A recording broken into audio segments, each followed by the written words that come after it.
A summit meeting is taking place today between Florentino Pérez and Kylian Mbappé following the many controversies the Frenchman has been carrying around in recent days. On the other side, in England, Chelsea appear to have found their coach for the next season. Welcome to 12th League Daily, the sharp daily roundup of football news. What the Madrid and Catalan papers are describing is a full-blown crisis unit. AS leads with a striking headline, Cara a Cara, face to face, illustrated by a loaded image of Florentino Pérez and Kylian Mbappé.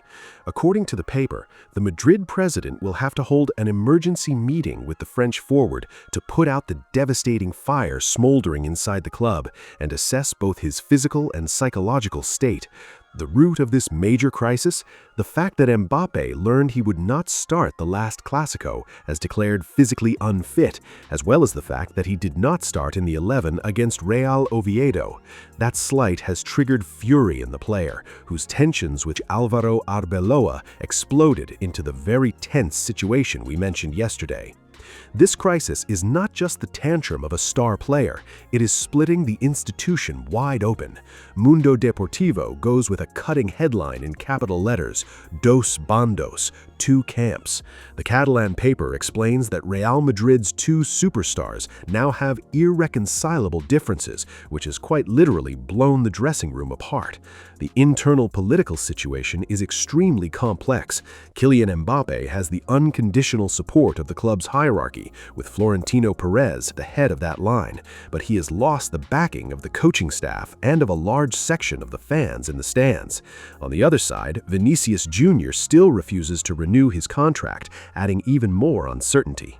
Marca confirms this apocalyptic reading under the headline La Guerra de las Galaxias, un vestuario fracturado, the War of the Galaxies, a fractured dressing room, insisting that the forced coexistence between the two players is now bringing far more complications than victories on the pitch.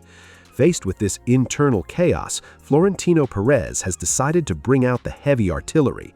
That is the major story from Marca, which proudly headlines, Mourinho será el entrenador. Mourinho will be the coach. The Madrid Daily claims that everything is already done for the special one's return to the Real Madrid bench. Unless a drastic and unexpected turnaround, the Portuguese manager is coming back to restore iron discipline in this undisciplined dressing room. Mourinho himself has thrown more fuel in the fire by saying, "Next week is important for my future." To seal his Madrid destiny, he has flatly rejected a concrete offer from Benfica Lisbon. The Catalan paper Sport fully backs up this information, publishing a box claiming there is total agreement between Mourinho and Florentino and announcing the imminent return of the Lusitanian coach to the Santiago Bernabéu. Crossing the channel, we land in England, where the headlines are split between the popular fever of the FA Cup final and major managerial maneuvers in the Premier League. This Saturday afternoon at 3 p.m., eyes of the whole country will be on the iconic Wembley turf for the eagerly awaited clash between Chelsea and Manchester City. The British tabloids are loving every second of it. Star Sport goes full throttle with its front-page headline, Wembley Way, featuring an ecstatic Pep Guardiola with his arms raised. Known for his unique love affair with the national stadium, the Catalan manager joked in his press conference, "I'm under the Wembley arch so often they should name a stand after me." I'm so disappointed English football that don't make a stand to Pep. You know that? So many times I've been there, at least a lounge or a box or something like that. So maybe I'll go 24 more times. I've been a special place, definitely, since Barcelona. It is in fact the fourth consecutive final for the Sky Blues and the 24th time in his glittering career that Guardiola has led one of his teams into this temple of football. Mirror Sport is in full agreement with its main headline, Pep's Hall of Fame. The paper points out that the Manchester City manager describes his endless chase for trophies in England as effing fun, pure pleasure.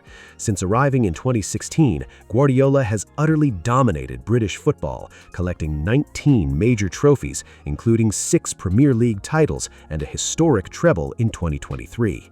This afternoon, against Chelsea's Blues, he will be chasing his 20th crown, confirming his status as a living legend of world football. On the Chelsea side, the Blues are also preparing for the final, but their board appears to have found the next coach for next season. According to TalkSport, Chelsea are close to finalizing the arrival of Xabi Alonso on the Stamford Bridge bench. The London club has temporarily frozen its transfer business to focus on the FA Cup final, but organizational talks will intensify next week, with Alonso reportedly in pole position ahead of Marco Silva, Andoni Iraola, Oliver Glasner, and former Flamengo boss Felipe Luis. Since leaving the Santiago Bernabeu in January, the former Liverpool midfielder has been in huge demand. Alonso has attracted concrete interest from Newcastle United, who see him as a possible successor to Eddie Howe, while he is also strongly linked to a return to Anfield as pressure mounts on Arne Slot. That brings us back to the FA Cup final, which also serves as a bridge between the English and Spanish headlines. The Catalan papers reveal that Deco, the sporting director of FC Barcelona, made the trip to London today. Sport leads with "Ya negocian por João Pedro." They are already negotiating for João Pedro. Deco is there to monitor the star's performance and meet his agents. The Barca sporting department considers signing the Brazilian an absolute priority for the summer.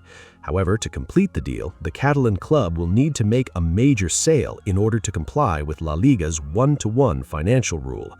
Mundo Deportivo confirms this, explaining that the player's agent is in intense discussions both with Chelsea to clarify his future and with FC Barcelona. In parallel, the paper also notes that Robert Lewandowski, whose departure from Barca at the end of the season is now more than confirmed, is due to meet Hans Flick today, while the club is studying a 5-year formula to keep or lock down Marcus Rashford. While Manchester City prepare for their final, their red neighbors, Manchester United, are working behind the scenes to secure their technical future. That is the other major story dominating the British press this morning. According to an exclusive report in the respected Times Sports section, Michael Carrick is on the verge of being confirmed as Manchester United's permanent head coach. The club hopes to make the announcement official before tomorrow's final home match of the season against Nottingham Forest at Old Trafford. Talks are in final stages. The 44-year-old former midfielder who wore the Red Devils shirt 464 times is set to sign a 2-year contract with an option for a further year. Steve Holland will remain by his side as second assistant, a duo that has played a major role in turning the team around. Having arrived last January as interim to replace Ruben Amorim after a string of poor managerial decisions by the board, Carrick has transformed the side. His record speaks for itself: 10 wins and 3 draws in 15 Premier League matches, with Champions League qualification now secured. Asked about his situation, Carrick allowed himself a smile. He also confirmed that he will address the supporters on the pitch tomorrow after the match against Forest, an annual tradition that is set to be especially emotional. I can't blame you for asking, to be honest. Well, yeah, there's 2 games to go, right? So we knew. Apart from that, there's not much else I can say. Is probably what you'd expect. I think the situation is pretty clear for us all. So. Same as in terms of preparing for the game, really, planning for that, and it doesn't change what I do this week. At Liverpool, Arne Slot's Reds were thrashed yesterday by Aston Villa 4-2 in a crucial match in the race for Champions League qualification. Villa showed great composure in front of goal and have pushed Liverpool down to 5th place, with Champions League qualification now in danger with just 1 game left in the season. Arne Slot took stock in his press conference. We needed either a win or maybe 2 draws would have been enough as well. But now we know one thing for sure, that we need a win next week. If we have to do it ourselves, as we all know, other teams of course need to pick up points as well for us to need a win. But so that's really damaging that we were not able to get a result, let alone a win. That's all for today. Thanks for watching. See you soon for the next episode of 12th League Daily.